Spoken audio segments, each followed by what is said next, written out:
Well, here's that starting clap then.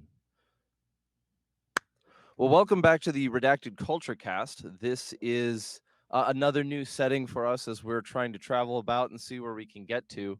But but today's guest is a guy that I've had a couple of really good conversations with over the, I don't say what, the last year we've known each other. Something like that, yeah. And while like if you're going to come from the world's perspective, you might wonder where you fit in some of the normal people that come on here. I think most of those who listen to the show will find you right at home with our guest list, as we oftentimes talk about things having to do with masculinity or religion or faith or violence or the things that we experience in this world. And so I'd like you to introduce yourself if you could and give us a little bit of your background. Well, thank you. Happy to be here. So, my name is Will Spencer. I'm the host of the Renaissance of Men podcast. The podcast is about the 40-year process to redeem masculinity for a world that needs it. So, it sort of reflects my journey to discover what it means to be a man. And that's through travel through more than 30 countries around the world and through basically every spiritual and religious tradition I could find until I came home to Christ just a couple of years ago. It reflects my journey. It reflects many men's journey, and it's leading them towards the path towards reconciliation with women and women reconciling with men, towards what I call the great reconciliation of the sexes. So maybe if men and women come back together in a biblical and Christ-focused way, we can begin rebuilding our damaged society. So that's the Renaissance of Men podcast that I host. I have interviews that come out weekly. I also do online men's groups. I have a new men's group called The Council, which we'll be talking about soon, I'm sure. And I do 12-week men's mentorships as well. Alrighty, so let's I'm going to jump into some questions pretty quickly because I have a couple of, I think, terms that need to be defined. But is there any, where will people find your material? Where do people find you? Do you have Yeah. like a You can find me on every social media platform at Ren of Men. That's RENOFMEN, like Renaissance of Men, but shorter, Ren of Men. Twitter, Instagram, YouTube. I'm active on all those platforms. And you can find more about me and what I do by renofmen.com, by going to renofmen.com/links. That'll be are the you best are place. you are you on the new threads yet? Have you downloaded the new spyware? Yeah, I did. I downloaded it, I installed it, I posted a couple things, and I'm probably just gonna. I really just did it because I wanted to claim my name, my digital real estate. And thanks, Nate Spearing, for reminding me to do that. That's really why I did it. I don't know that I'll be active on that platform. Yeah, that's a good point. I mean, Nate Spearing does know a thing or two about real estate in certain aspects, so I'd give him credit for that. One of He the was key like, things. I think he was like the third guest on this show, so the Mm, small world continues to be smaller, but yes. I hope that sun isn't completely turning me pale. No. For those who are watching, but let's define a couple of terms. You use the word reconciliation a number of times. Mm, And for me, coming from going to college at a Christian college, studying theology there, reconciliation is a term that can sometimes be um it's just kind of it's like an inside word, right? It's like an inside joke, but not a joke. mhm. It has a term, a certain specific meaning within that circle, that doesn't necessarily make its way out of the conversation. Could you help by defining what you mean by reconciliation? Yeah, so I didn't initially come up with the term "great reconciliation" from within a Christian context. I just found that it makes the most sense within a Christian context, but I didn't start it there. So let's go back to the initial arguments of feminism. The initial arguments of feminism, going back to the quote unquote first wave and second wave feminists, but sometime between like 1880 and 1960, was that the world was this patriarchal, oppressive kind of space for women that was, men lording over lording power over women, right? And so where feminism got a lot of its energy from was women had legitimate historical personal grievances. And what feminism did was it harnessed those personal grievances into a political force to smash civilization, right? It's like it bound up all the individual chords to make a battering ram and then started battering on civilization. It did a pretty good job. So the thing is, though the historical picture was wrong, there are a lot of women that had a lot of very valid things to say about ways that they had been mistreated by men who didn't feel like they needed to be responsible. So there was a real feeling for many women in terms of being unseen, unappreciated, or mistreated, like that whole spectrum, right? Okay, so yes, so women fell out of reconciliation with men.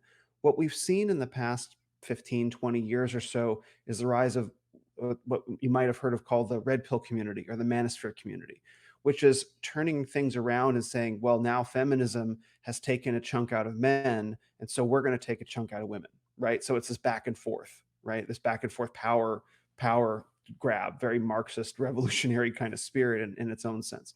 So what I say is like that cycle doesn't work. Like it's not going to work with men and women going back and forth against each other for eternity, right? It's just going to result in destruction because it has resulted in destruction. So what I say is both men and women need to simultaneously drop their personal historical grievances and step forward into the circle to reconcile so that we can all move forward as a civilization. We are all sinners in need of a savior, and holding sin over each other is no way to move forward and begin rebuilding what's being lost. So that is where I come from when I mean reconciliation. It's like no one needs to apologize. Well, you apologize to me first. No, you apologize to me first. No, it's an acknowledgement that we've both done wrong. Again, we're both sinners in need of a savior. Let's come back together, union in Christ, and move forward. That's what I mean by reconciliation. Okay, so reconciliation by your definition, because I mean that was a good like a neat story describing it as in it's not retribution, it's something else. Right. Right. I Well said. we recently had Jack Donovan on the show, and Mm. he's had this thing he's had influence in this thing that people call the manosphere, which I mean, of my opinion, I kind of find that term a little bit funny because Hmm. it's used to put down, it seems like its use is to put down men talking to other men about masculinity, as opposed to it being like, well, it's not really a closed group gang, is it? Is the man is there like an application process? Do I have to give my like deadlifts to tell you if I can be a part of the manosphere, or how does that work? I mean, there are gatekeepers, right? Sure, There's absolutely gatekeepers of people who evaluate whether you're fit to be part of the dialogue. I don't have any respect for those gatekeepers. sure. Personally, I mean, I know a lot of those guys. Mm, I've been to their homes and spent time and broken bread with them. And the thing about the manosphere, and this is almost literally true, is the manosphere is full of many men who adopt characters or become caricatures of masculinity and embody archetypes. So if your particular archetype is the barbarian warrior, you'll be attracted to someone like a Jack Donovan. If your particular archetype is someone like the smart fitness guy, you'll be attracted to Alexander Cortez. There are lots of different examples of men who put on these different characters to look like different aspects of masculinity. That's what the manosphere is men embodying different archetypes of masculinity to attract people, who resonate with that image. It's not Christian in nature, the manosphere itself. okay, So so I think going back to a term of definitions, is the manosphere a thing, or is it something that people talk about that is more abstract? I think the manosphere started out as this colloquial kind of way of referring to a group of men talking about a series of subjects, and then sometime over the past 5 or so years, it has hardened into a thing with principles and dogmas and leaders and gatekeepers and that whole thing. But there's no singular thing that you apply to, but it's like an online club almost. Okay, because you could talk about gun culture. I think you can talk about gun culture in the same way. Is that there are certainly characters or people who exist within gun culture who exhibit more of a caricature lifestyle, not caricature lifestyle. Um, some of it Um, some of it, their persona that they adopt is something different than who they are, Hmm. or they adopt a Hmm. persona for the needs of the moment. And some people, and I'll be clear on this one, some of the personas that people adopt in gun culture are like genuinely self-aware that it is a caricature. Like you Hmm. know that that person is intentionally making the humor out of it. And so I think I have a little bit of a hesitancy to like see that as a defining term of a group of people. It's just sort of a colloquial phrase, something that we use in turn of speech to refer to a group of people. But there isn't like a hard roster. There isn't like a definitive line of who's in and who's out. Hmm. Yeah, the Okay. manosphere definitely has definitive lines. Well, maybe not definitive, but it has sort of fuzzy gray lines of who's in and who's out. For example, I am not part of the manosphere. Okay. Like Okay. Well, I've been formally banished from the manosphere. banished. Oh well. Yes, to the extent Now that one can be. Now that I have, what do you call it? You're not a hypocrite. It would be heretics. I have heretics on the show. Whatever shall I do? I am a heretic. I am a heretic. Whatever shall I do? So let's go back to reconciliation. So Hmm.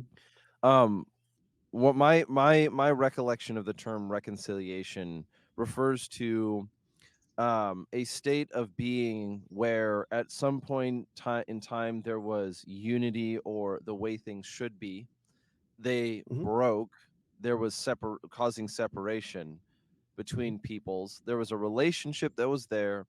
That relationship broke, and then it was reconciled and brought back together.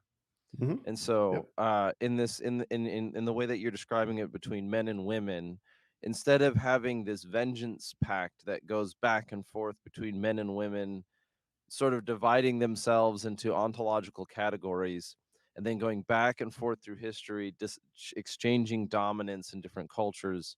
What you're arguing for is that we achieve some form of reconciliation where they exist as we would want, the way they're supposed to be in relationship to one another. Yes, Okay. that's exactly right. So how do you do that? let's let's jump, let's jump to the hard question. What does that look like in people? Oh, okay, so the question is not how do I personally do that? How does one do that in the abstract? Yeah, I think the issue is like, what does that look like? Because in I'm going to even use Jack Donovan again. He made a really good criticism. He said that some people are very good at pointing out in this case I think we were talking about sort of the cultural right. That the cultural right is really good at criticizing and pointing out the absurdities and the ridiculousness of the cultural left, but it's not very good at providing a positive future for its own people. And so, in that context, or in the way that I'm seeing it, is that like modern masculinity, a lot of modern men are very capable of looking at whatever it is that they call feminism in 2023 and saying that's absurd. But then when they turn their focus to say this is the way that we're going forward, they tend to flounder a little bit. Mhm. And so um and it's not always the case. I mean, there's certainly good examples of people who have done encouraging things in life, but the question that I'm asking is, what does reconciliation look like as a positive view going forward? Like, what does it look like for a person? Because going back to the idea of feminism in the 21st century is really good at defining what victory looks like for them. It's getting a DEI officer in your corporation. It's firing all the white men. It's getting creating in essence empowering positions for women. It's creating quotas. Whereas, like, oh look, this woman is a CEO. It's having the girl boss lifestyle. And these are and I recognize that these are simplified examples. Whereas, like, if we're going to see reconciliation between men and women in society, what would be something that we would want to strive for? How would you frame it? How would you phrase it? Mhm. So I wanna, I wanna say a bunch of things in response to that. First of all, that's not feminism's end goal, the girl boss lifestyle. The feminism's that is the marketing. Feminism's ultimate end goal, and this is in their own writings. Many of the radical feminists, particularly the 1960s, but if you go back to the first wave feminists, Elizabeth Cady Stanton, Susan B. Anthony, was it Susan B. Anthony? No, not her. Someone else. And Margaret Sanger. There You can go back to all the early feminists. Their goal is the eradication of the family. That is their stated goal. It's not about the girl boss lifestyle. It is the ending of the nuclear family, the destruction of the nuclear family. I just did a whole podcast about this. If you go to renofmen.com/links and you look up my most recent podcast with Dr. Janice Fiamengo, former radical feminist, and we talked about it for 2 hours, right, in depth. So Hmm. though they may say that we're having about DEI and firing all the white males, the actual terminal end goal is the destruction of the nuclear family, the abolition of what they call patriarchy. You can look up Sexual Politics by Kate Millett. There was a chant in the 1960s, what are we going to do? Destroy the American patriarch. How are we going to do that? By homosexuality, promiscuity, etc. These are their stated goals. So the girl boss lifestyle is not where this story ends. They actively want to destroy the nuclear family, and they always have since the very beginning. The early feminists were not just concerned with equal rights. It wasn't just about that or voting. They were concerned about destroying the nuclear family from the very beginning because the nuclear family requires procreation. And procreation means that a woman can't have the freedom to do whatever she wants to do, to live a totally free lifestyle. None of us have the opportunity to live a totally free lifestyle. Men don't either. But women, the early feminists up until today have resented the notion that there are biological, physiological, even moral constraints on civilization that they want to shatter and smash, right? And so that means their very biology, the notion of creating the next generation of people so they can be totally free. That's where this ends. The girl boss is an intermediate stage at best, right? So let's I want to clarify that that's what feminism is ultimately about. Okay. So okay, so the second thing is I had to spend a long time working through this question myself. Like, what is an actual positive vision for masculinity that can be rooted on something permanent and durable, right? So let's start with evolution.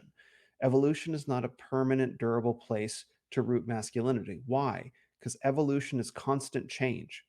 That's all evolution is, constant adaptation. So you can't say that evolution is how we need to root things because circumstances may change and we may need to evolve to something else. So there's no permanence there. This is why I've been called a heretic from the Manosphere, is because their whole ideology is based on, well, these are our evolutionary roles, so this is how we should be. Meanwhile, that's what the feminists use in the same to legitimize the destruction of the family. Society has evolved, so we can't root it on the past anymore. We're evolving as a culture. We need to start chopping boys' genitals off and girls' breasts off because things are changing. That's our new comfortable world, evolution. So there's no way to root masculinity there. Conservatives, meanwhile, they know that there's something worth conserving, but they will not root the thing worth conserving in the only fertile ground that you can conserve anything from, which is God's revealed truth, which is the Bible. That's one of the big reasons I became Christian. Not the only, there are many reasons, but that was one of the big reasons why I've merged Christianity so much into my work with men. That is the only place that you can root masculinity and femininity. There is no other place than God's original design for men and women. And so the reason why conservatives can't put forth a positive vision is because they will not be accountable to God's standard. This is another reason why I've been cast out of the manosphere and called a heretic, because I tell them, you all are talking about masculinity and you have no place to root it. The only place is God's truth. And they don't, and like many conservatives and many liberals and many everybody, they don't want to repent from their sin, which is what you have to, in order to root things in God's truth, you have to repent from your sin and be reconciled to Christ. And a lot of people just don't want to do it. And so I'm the guy who showed up and like, hey guys, it's in the book, and they don't want to hear that. And so it took me 20 years to do all this. Like I didn't figure it out overnight. Sure. And the way that you talk about it sounds like the special operations circle 15 years ago.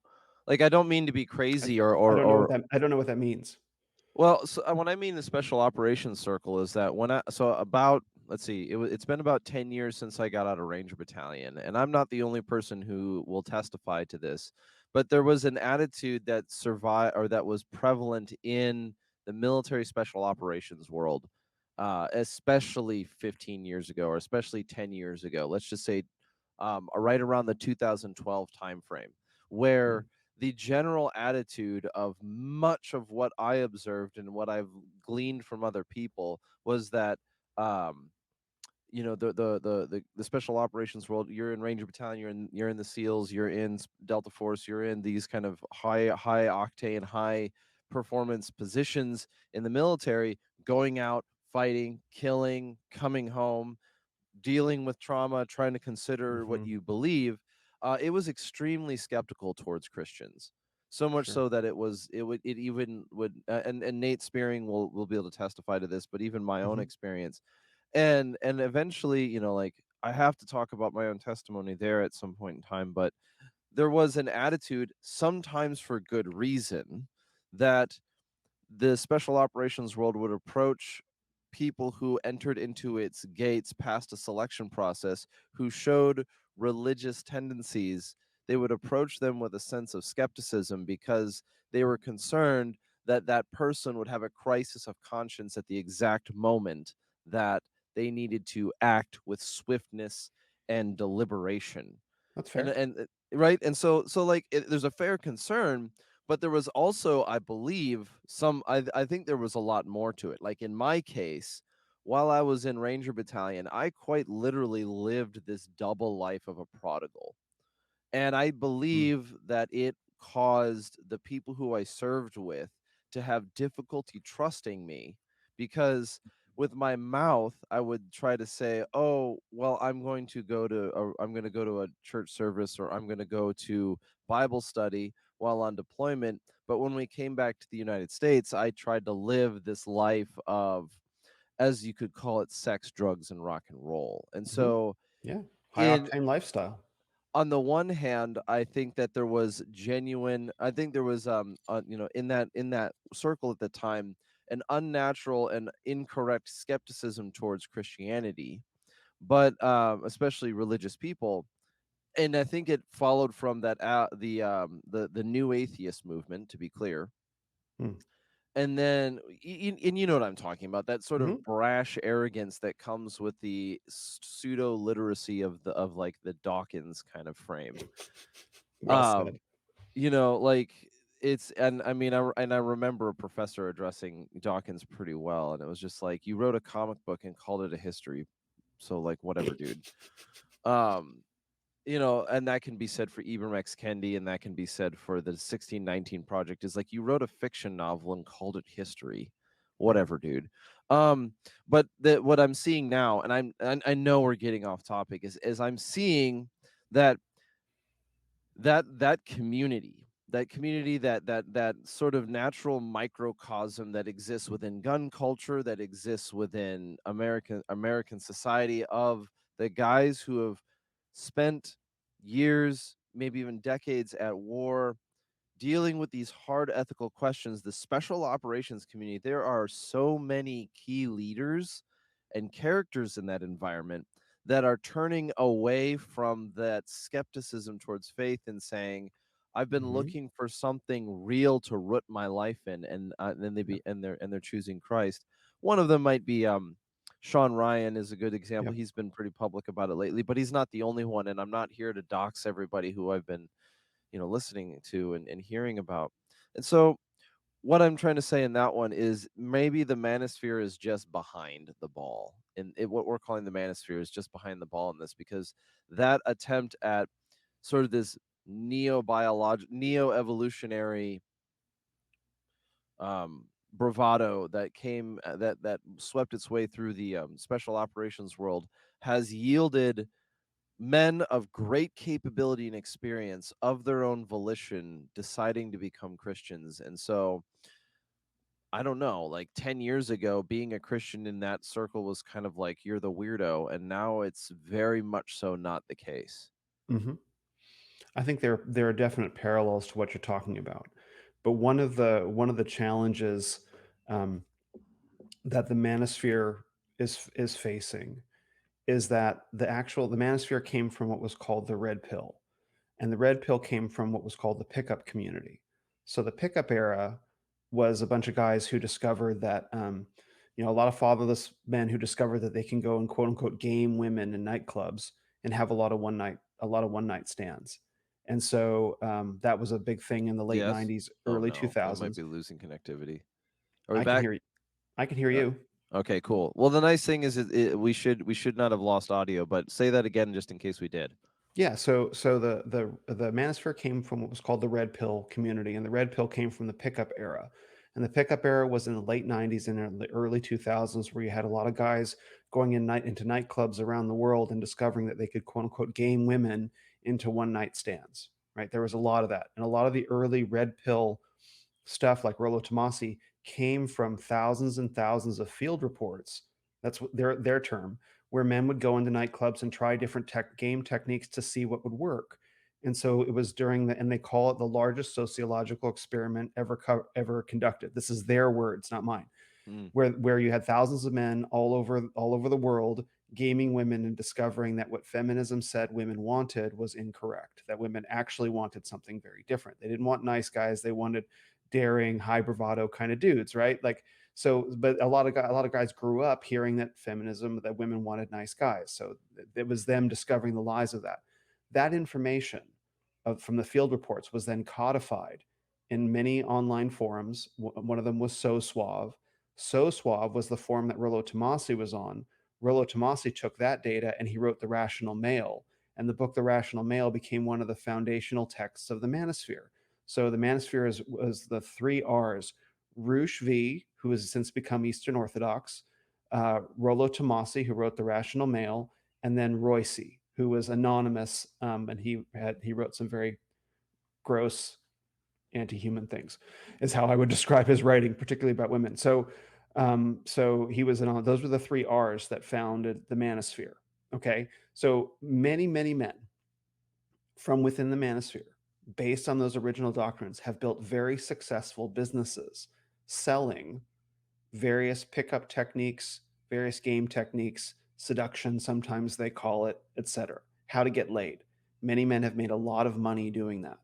And so when you begin introducing Christ into the picture, right, what happens?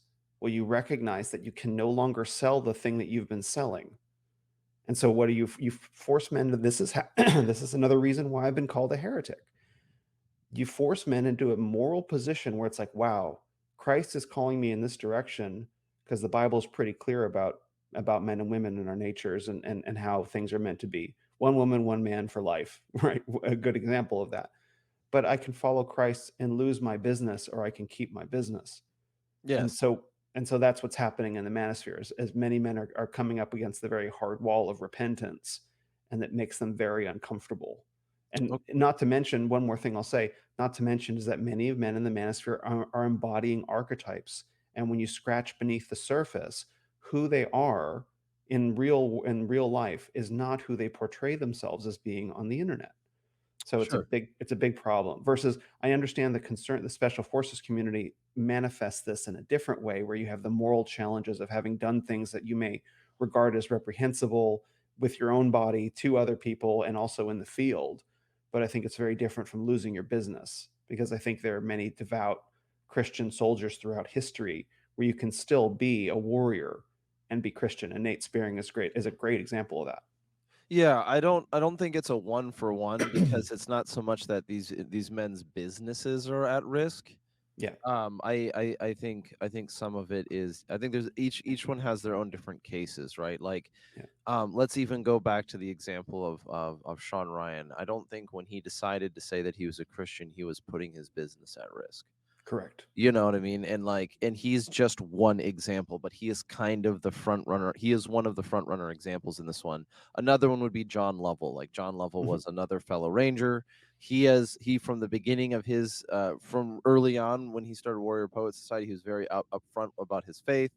Um, so what I'm trying to say in that one is that what I've seen from I've seen this happen within a community of people that doesn't have rigid lines. It doesn't have a roster. It has kind of this loose amalgam of values and virtues, like not being a coward, right? You want to be courageous in the military. There, you want to have strength in the sense of, being skilled, defending your family, intelligent, mission planning, deployments, whatever it is. Mhm. There was a strong there's this element of them where I think it actually fundamentally strayed from the moral injury that comes from war, Mm. and the apparatus that they were functioning in no longer could handle it. I mean, I could say that even for myself is that one of the reasons why I was able to process the things that we saw in war was because I had an apparatus by which to understand it. Mm. Mm-hmm. Well Right? said. I had I an get app it. I had an apparatus by which to understand that the person that I was shooting at was a human being. They were created in the image of God, but we were engaged in a mortal conflict at that time. And then as I looked back, I saw more and more problems and more challenges, and had to, and but I had like at least maybe not the ideal maybe not a perfected tool, because I my theology was soft and I was again living this double life, but I had tools to comprehend trauma a little bit when somebody and it wasn't easy, and I'm not saying I had it perfectly, but there was that apparatus there. And I think, and I don't want to speak on behalf of all these people because I respect so many of them, and I don't want to say, like, well, this is what this person thinks and this is what this person says, and they got to the end of the rope. Like, everybody has their own line and everyone has their own journey in that sense. But what I think I'm seeing is that those who have I'm encouraged to see that so many people within what we call gun culture are turning to a very, very, very Christian perspective, Mm-hmm. because they're looking for mm, what I mean. I don't know how to say this any other way. They're looking for something that's true, Mm-hmm. not something that's a trend. Yeah. And it's something that like they can hold on to for more than in a marketing cycle. Yeah. And I mean, it's not absolute. Everyone, like I said, different people have had different experiences in life, whether it's Tyler Gray, who had his own. He said it was more difficult for him to experience his girlfriend cheating on him than it was to do this. And it's Wow. it's it's an interesting world, man, Mm-hmm. because even with the Manosphere is that I wanted to kind of nail back into your beginning thesis, which was that we don't need this revenge fantasy of men fighting against women, but rather reconciliation. I want to hear more about what you see that looking like in community, Mm-hmm. or even in an individual. Like, what is something that I could aim at? What is something that you as an individual man could aim at, or like a general listening? Let's start with me as an individual, because I exist within a very standard framework. I am a man who's married. Mm-hmm. I don't have kids yet. You know what I Mm-hmm. mean? And what does reconciliation look like on the individual level and then the cultural level? What do you think? Mm-hmm. So and this is a great question. It's an important one.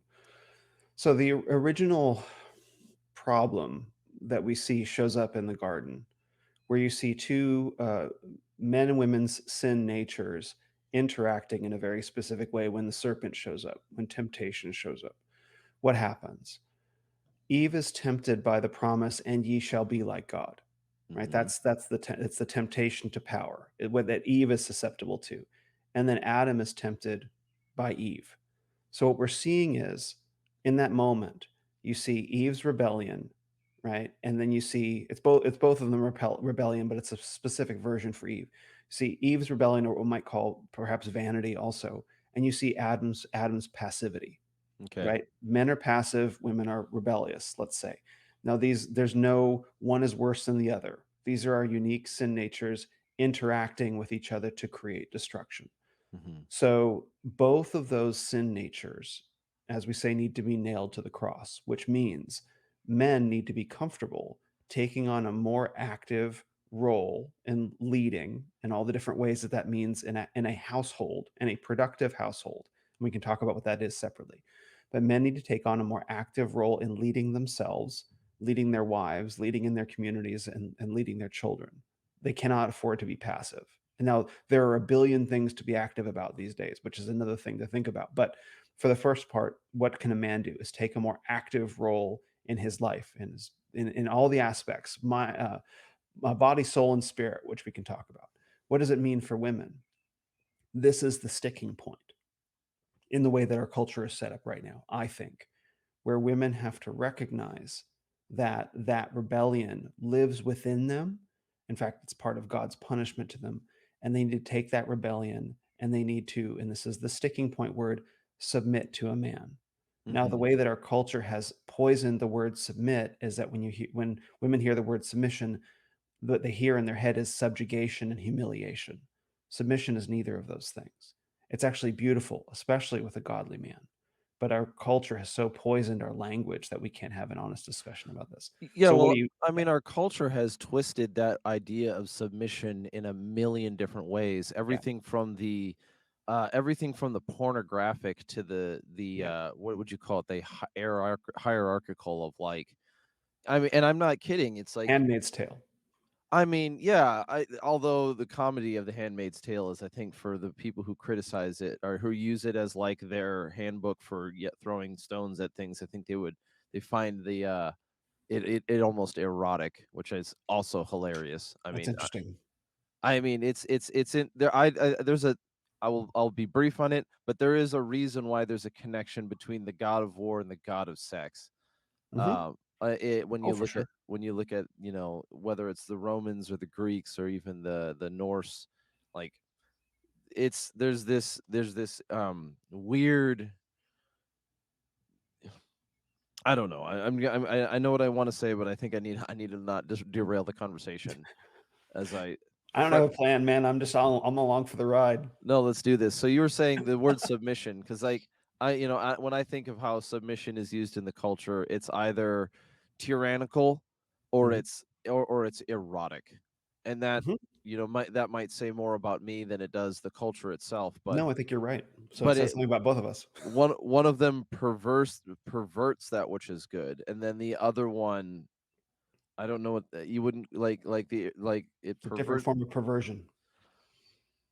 corrupts. Yeah, one Mhm. perverts and one corrupts. I mean, they both, were almost synonymous. So go ahead with the term submission, and what do you mean by that?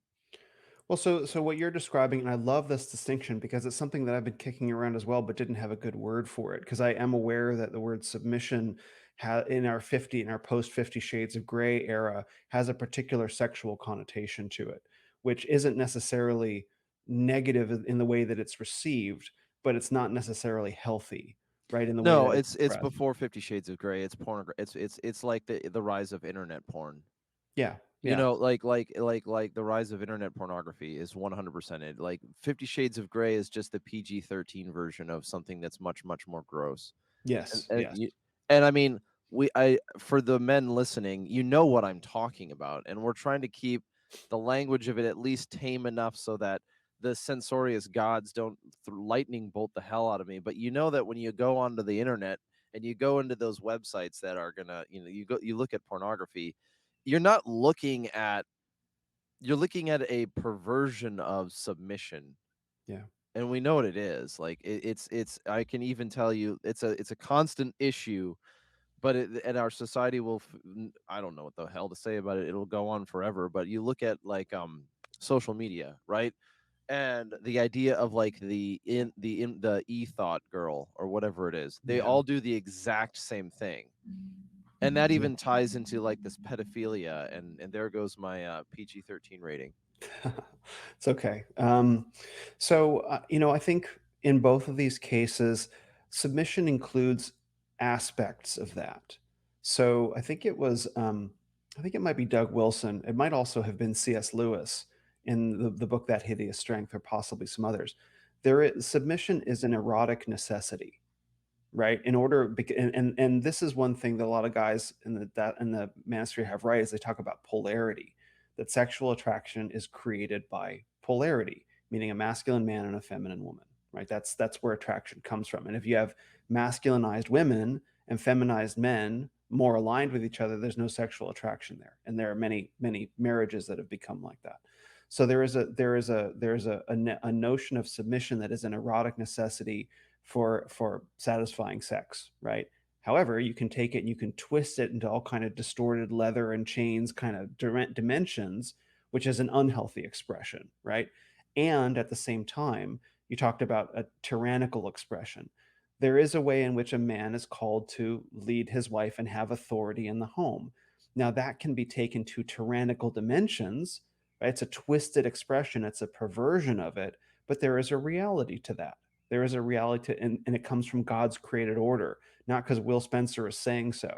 So this is not Will saying this is how things are meant to be. This is God's book, God's design for how things are meant to work, right? So what we've seen in the culture, and I love that you said all this because I think it's really true, is it took this really healthy word submission, which involves an erotic component, which involves an authority component, and it pulled the word apart like silly putty, and it ripped it apart and took one half of it and twisted it into this grotesque shape, and took the other half of it and twisted it into this grotesque shape, and then paraded it in front of us, Plato's cave style, and telling people that that's what submission is.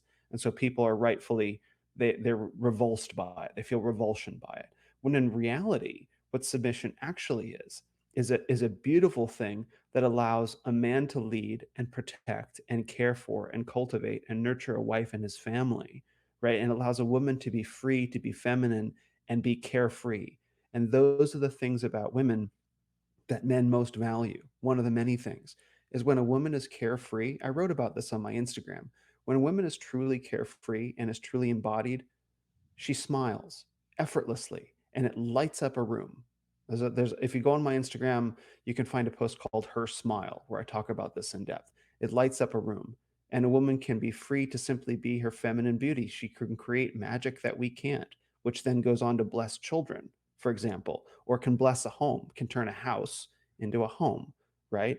That feeling of being carefree comes from knowing that a man is carrying the cares, right? In order for a man to carry the cares, he has to have the authority to do so, right? So submission is what actually creates that beautiful picture. But in our distorted dialogue that's been ripped in half, women fear that because they fear the tyranny, right? Or maybe they also fear the violent sexuality that they've seen as well. They long for it in some sense because they don't want necessarily the violent sexuality itself, but they are drawn to those power dynamics, even though they're distorted beyond recognition.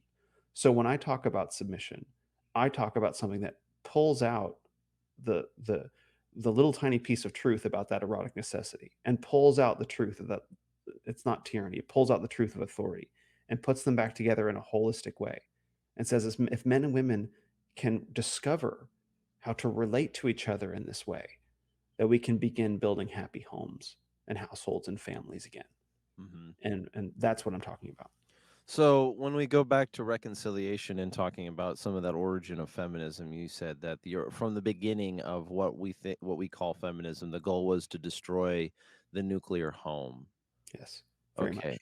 So now we've addressed the individuals. Let's talk about what the nuclear home is.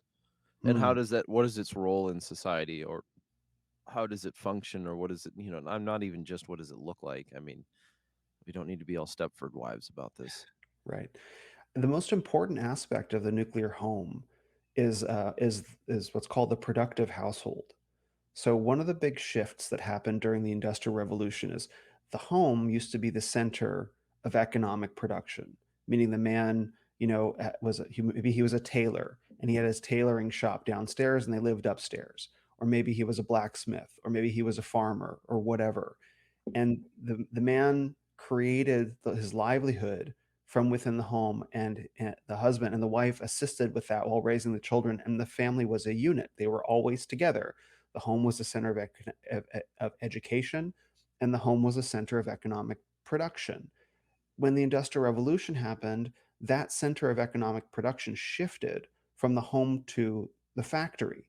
So men and boys were taken out of the home and sent to work in the factory, leaving wives and daughters at home alone. That was the beginning of the shift, right? And so that's where we rip that apart. And there's a great book called The Household and the War for the Cosmos by Pastor C.R. Wiley. That would be someone you would want to have him on your show for sure to talk Yeah. about this. I've read that book. Yeah. I do want to have a conversation with Mr. Wiley. Or Oh yeah, Nate would gladly connect you. They spoke together at the Trad Dad conference that I was at in Oregon, whenever that was. So anyway, so what am I talking about here? Well, as long as you have husbands and wives going off to work in offices, which are knowledge factories, really, you can't begin reconstructing the home. So the center of economic production needs to be brought back within the household so the dad doesn't have to go anywhere. And this was one of the great, there were few, but this is one of the great blessings of COVID as people started working from home and started discovering, why am I commuting 30 or 45 minutes to do the same thing in an office that I do on Zoom all day? And so they got that little taste of like, maybe this is the way. And that's why I think there was a big rush to get back everyone back into the office not long after, because they recognized that the family's starting to be knit back together. But for men listening who are trying to think about what to do, the necessity of building a home-based business is vital.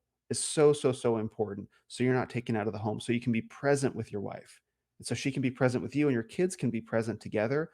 That's the center of gravity. Because if you, as a man in the garden, God gave Adam two commands: to cultivate the garden and to keep it or protect it.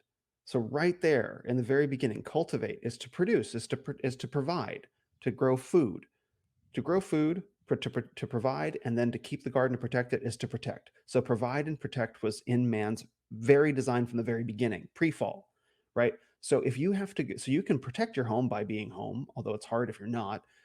But if you can provide while also being at home, you're cultivating your garden. You're following God's command. And so that is the really important piece that doesn't get talked about. And so men need to start moving in that direction.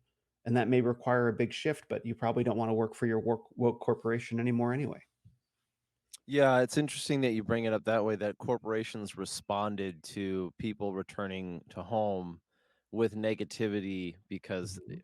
I mean I kind of get it and I kind of don't. I usually hear the other form of the argument is someone who is not interested in working Right. reeing about crying about it, and that turns into a whole long debate, but I'll point out it's interesting that you just made this observation that is almost akin to exactly what Karl Marx talked about in the Communist Manifesto of the like the destruction of the artisan.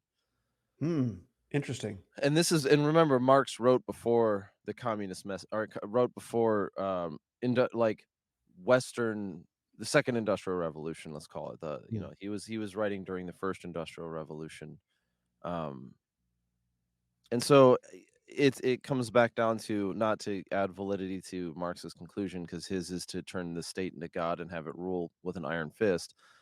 Like Yeah. maybe that's a bad idea. Uh, I don't agree with that. I don't agree with that. I don't. I obviously agree it's a bad idea. I don't agree with his vision.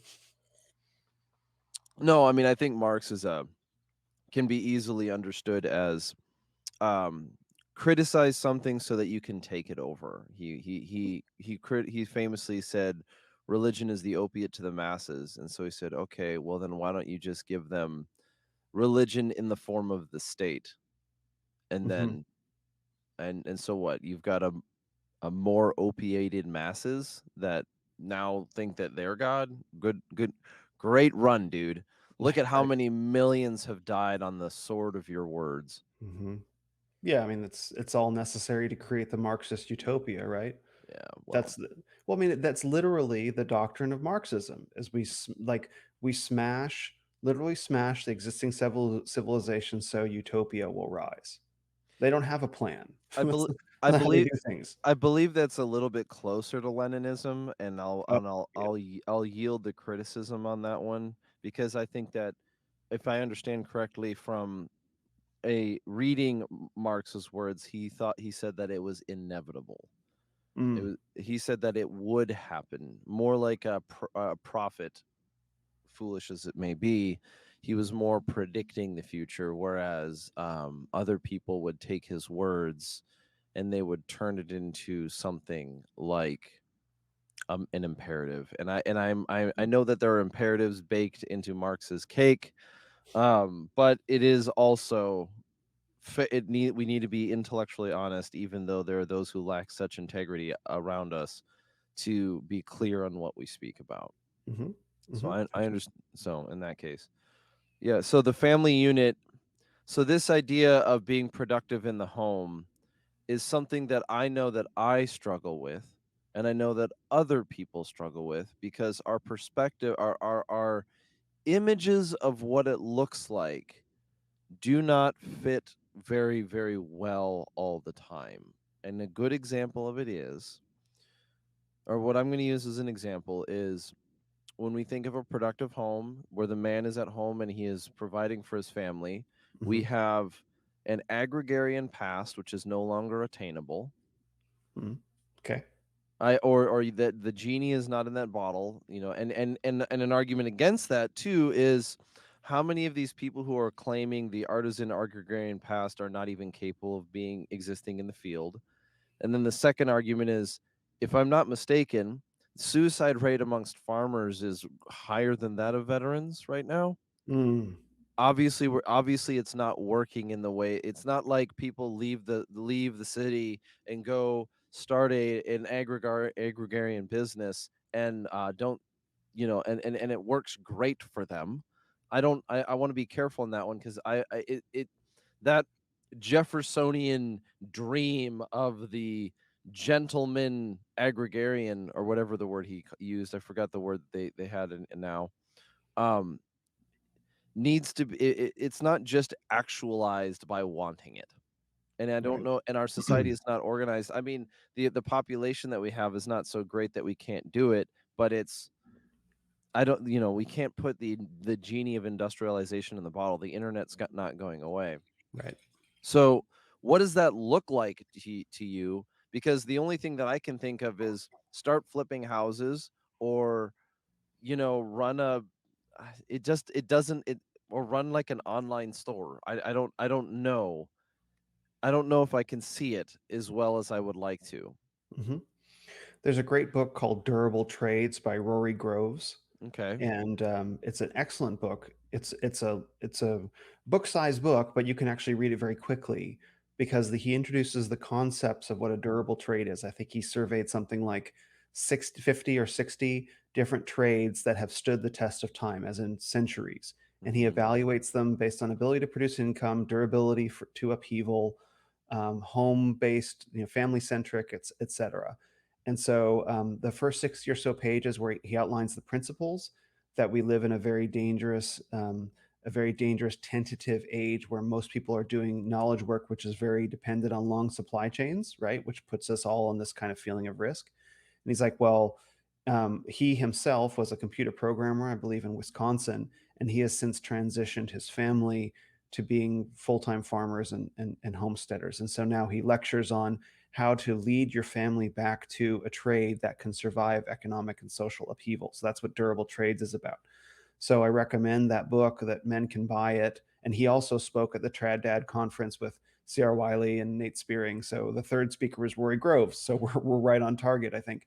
So you can pick up this book and you can read the first 60 pages and get a sense of the case that Rory Groves lays out. And then you can go through the table of contents and find the few trades that appeal to you as a man. And you can read through. So, for example, the ones that I looked at were counselor and um, I can't remember what the other term was, but it's basically like what I do is I counsel men. It's not psychotherapy because I'm not a licensed psychotherapist, but we can talk about what I do professionally separately. But it's sort of like helping men work through the very sticky things of their past, the trajectory that they're on, and helping to shift their trajectory by working through their past, present, and future, essentially. So there's a counselor component to that. That resonated with me. That's what I've always wanted to do. Turns out that can be done as a home based business. And so that's what I'm doing right now. Other men may want to be a carpenter, right? Other men, like Shepherd is in there. Like there's 60 of them. So I mean, I can actually, let me see if I can see it, if it's within reach, and I could probably grab it. I don't actually see it on my, here it is. Hold on. I'll read it. Huh, don't fall down. I got it. Okay. So here's a list. Here's a list. I'm just going, looking at the table of contents right now. So you have carpenter, painter, brewkeeper, innkeeper, silversmith, interpreter, author, butcher, apothecary, actor, athlete, tax collector. That's funny. Treasurer, physician, artist, musician. So again, there's like 60 of them, right? And so these are all have the ability, have the benefit. Here's for those watching. Here's the cover. These all have the benefit of being historically durable trades. That's why he came up with the name, and also the ability to be home centric. And so that could be a direction to think about going in. It won't be easy, but the larger picture is that our society, we inherited a society that had already gone off the rails.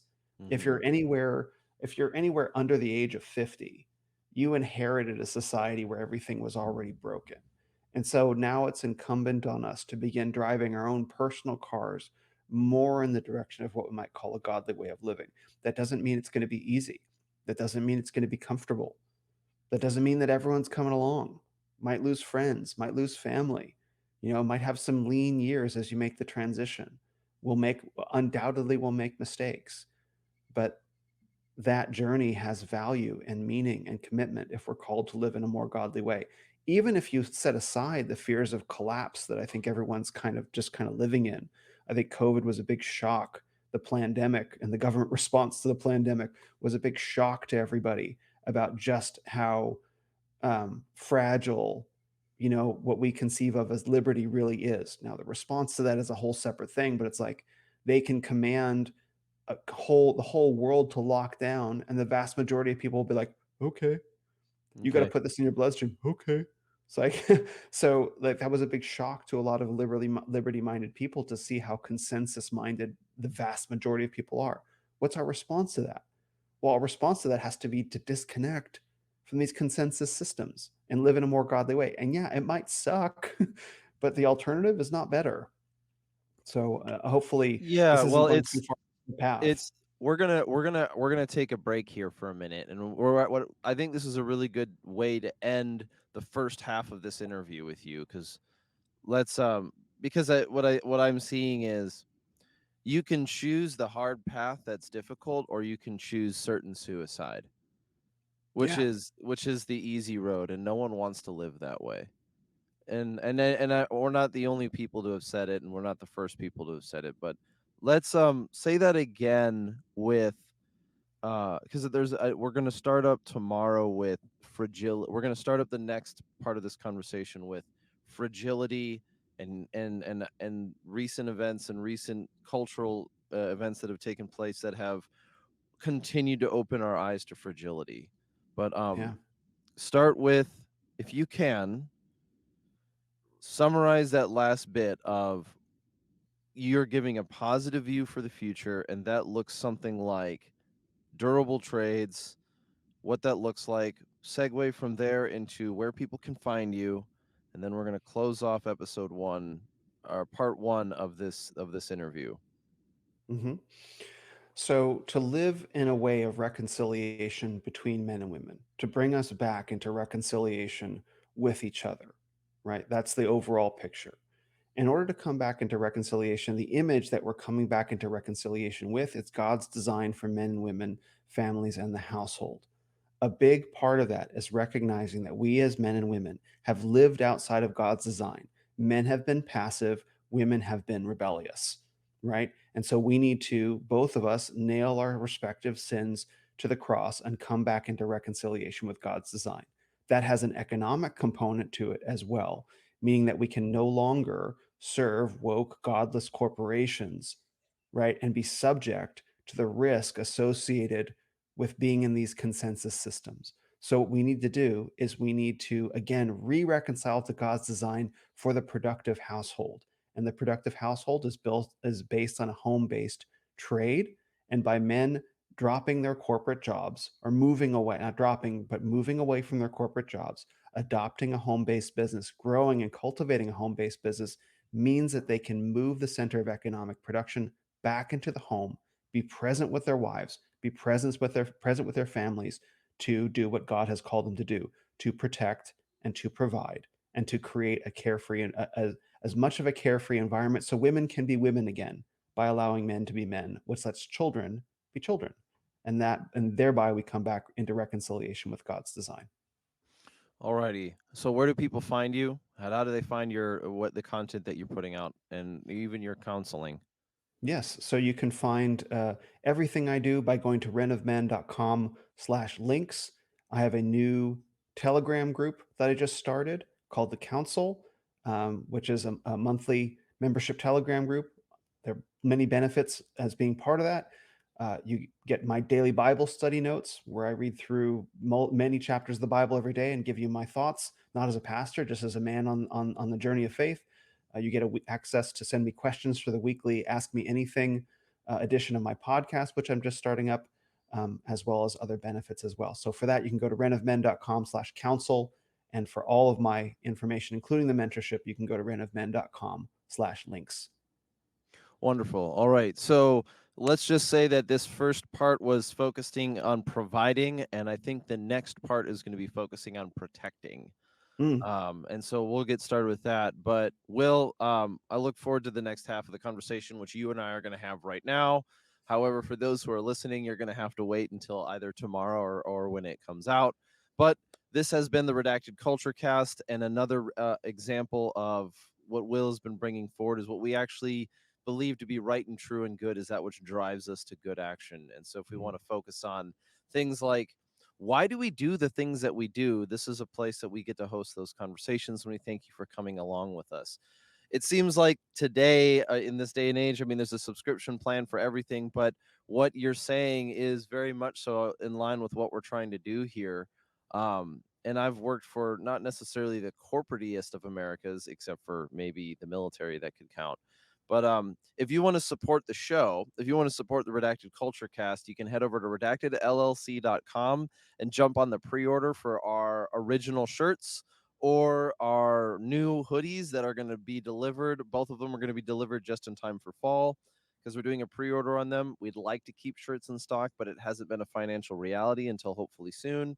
Or if you want to support the channel and jump into the conversation, we should be integrating Ask Me Anythings and weekly communications exclusive for members over at redactedculture.locals.com.